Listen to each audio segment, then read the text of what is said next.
নমস্কার বন্ধুরা, mix fusion সোমার পাকশালায় আপনাদের সবাইকে স্বাগত। আজকে আমি থোড়ের একটি ইউনিক রেসিপি আপনাদের সাথে শেয়ার করতে চলেছি। আগেও আমি থোড়ের বেশ কিছু ইউনিক রেসিপি আপনাদের সাথে শেয়ার করেছি। আজকে আমি আপনাদের সাথে শেয়ার করব থোড়ের পকোড়া। তো এর জন্য একটা থোড়ের টুকরো নিয়ে নিয়েছি, আর সেই থোড়টাকে একটু উপর থেকে হালকা করে খোসাটা তুলে নিচ্ছি, দিয়ে রিং রিং করে কেটে নেব। আর থোড়ের মধ্যে ওই রিং করার সময় একটা সুতোর মতো জিনিস বের হয়, সেটাকে কিন্তু হাত দিয়ে অর্থাৎ আঙুল দিয়ে কিন্তু পেঁচিয়ে নিতে হবে, তাহলে সুতোটা কিন্তু বেরিয়ে চলে আসবে। এরকমভাবে আমি রিং রিং করে কেটে নিচ্ছি আর সুতোটাকে কিন্তু আঙুলের মধ্যে পেঁচিয়ে নিচ্ছি। এবার এই যে রিংগুলো, এইগুলোকে আমি কুচি কুচি করে এবার কেটে নেব। কেটে সঙ্গে সঙ্গে কিন্তু হলুদ এবং লবণ জলের মধ্যে ফেলে দেব। তাতে কী হবে, থোড়টার মধ্যে লালচে ভাবটা আসবে না, এরকমই থাকবে। তো দেখুন কেটে নিয়েছি, আর এদিকে লবণ এবং হলুদ জলে মিশিয়ে দিলাম। এটা এক সাইডে রেখে দেব। আর এদিকে আমি দেখুন নিয়ে নিয়েছি এখানে খেসারির ডাল। আপনারা চাইলে কিন্তু ছোলার ডাল বা মটরের ডালও ব্যবহার করতে পারেন এখানে, তবে আমি এখানে নিয়েছি খেসারির ডাল। এই ডালটাকেও আমি মোটামুটি 1 ঘন্টার মতো ভিজিয়ে দেব। এবার এদিকে আদা আর কাঁচা লঙ্কাটাও বেটে নিচ্ছি মিক্সিতে। আদা কাঁচা লঙ্কা রেডি হয়ে গেছে। এবার দেখুন এই যে ডালটা ভিজতে দিয়েছিলাম, এটা 1 ঘন্টা পর মোটামুটি ভিজে গেছে। এবার এটাকে কিন্তু আমি মিক্সিতে বেটে নেব। জলটা ঝেড়ে ঝেড়ে মিক্সির মধ্যে দিয়ে দেব, দিয়ে বেটে নেব। এখানে চেষ্টা করবেন যতটা সম্ভব জল মিক্সির জারের মধ্যে কম দেওয়া যায়। যতটা শুকনো হবে তাতে কিন্তু পকোড়াটা ততটাই ভালো হবে। এবার দিয়ে দিচ্ছি বেশ কিছু কাঁচা লঙ্কা। ঝালের জন্য কাঁচা লঙ্কা দেওয়ার পর বেটে নিয়েছি। আর বাটাটা খুব মিহি হবে না, হালকা কিন্তু দানা দানা থাকবে।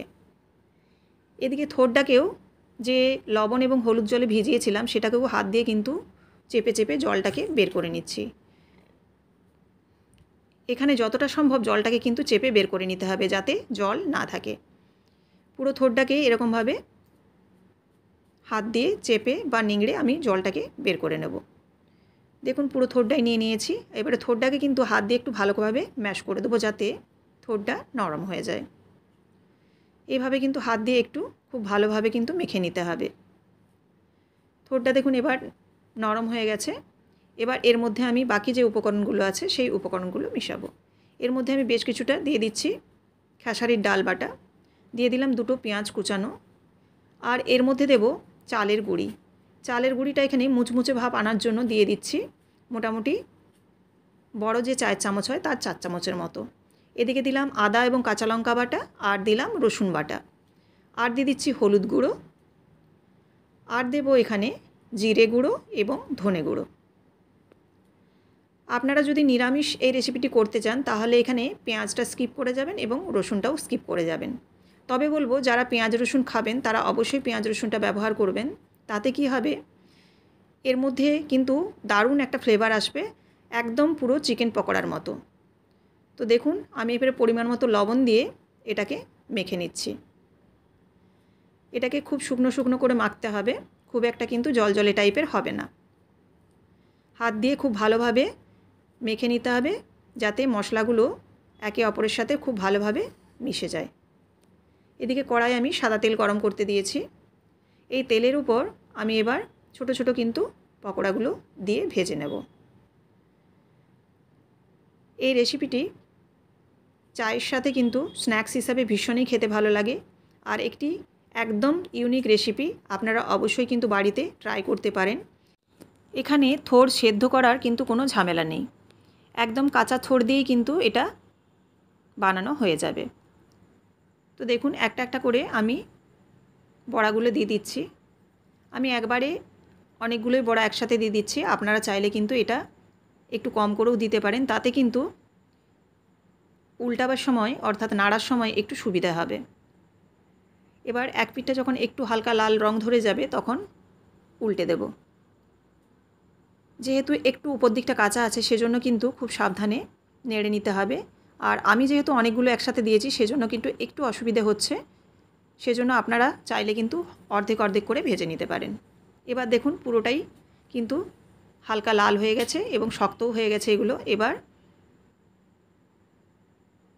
ভালোভাবে নাড়াচাড়া করে গোল্ডেন ব্রাউন করে তুলে নেব। যখন খুব ভালোভাবে লাল হয়ে ভাজা হবে তখন কিন্তু তুলে নেব। এই রেসিপিটি আপনাদের যদি ভালো লেগে থাকে অবশ্যই লাইক, কমেন্ট এবং শেয়ার করবেন। আর এরকমই প্রত্যেক দিন বিভিন্ন ধরনের রেসিপি পাওয়ার জন্য অবশ্যই চ্যানেলটিকে সাবস্ক্রাইব করে বেল বাটনটি প্রেস করে দেবেন, যাতে সবার আগে নোটিফিকেশন আপনাদের কাছে পৌঁছে যায়। যারা ফেসবুক থেকে দেখছেন তারা অবশ্যই এই পেজটিকে ফলো করে দেবেন। এরকম যখন গোল্ডেন ব্রাউন হয়ে যাবে তখন কিন্তু এই পকোড়াগুলোকে এবার নামিয়ে নেব। ভীষণই খেতে মুচমুচে হয় আর ভেতরটা হয় কিন্তু ভীষণই সফট। গ্যাসের ফ্লেমটা বন্ধ করে দিলাম। এবারে তুলে নিয়ে আমি একটা প্লেটের মধ্যে রেডি করে নিচ্ছি পরিবেশনের জন্য। যেহেতু এখানে আতপ চালের গুঁড়ো দেওয়া আছে সেজন্য কিন্তু খুবই মুচমুচে হবে। আর আমি এখানে কিন্তু বেকিং সোডা বা বেকিং পাউডার কোনো কিছুই ব্যবহার করিনি। আপনারা চাইলে কিন্তু বেকিং সোডা 1 চিমটের মতো ব্যবহার করতে পারেন। দেখুন পুরোটাই তুলে নিয়েছি আর পুরোপুরি কিন্তু রেডি হয়ে গেছে থোড়ের পাকোড়া।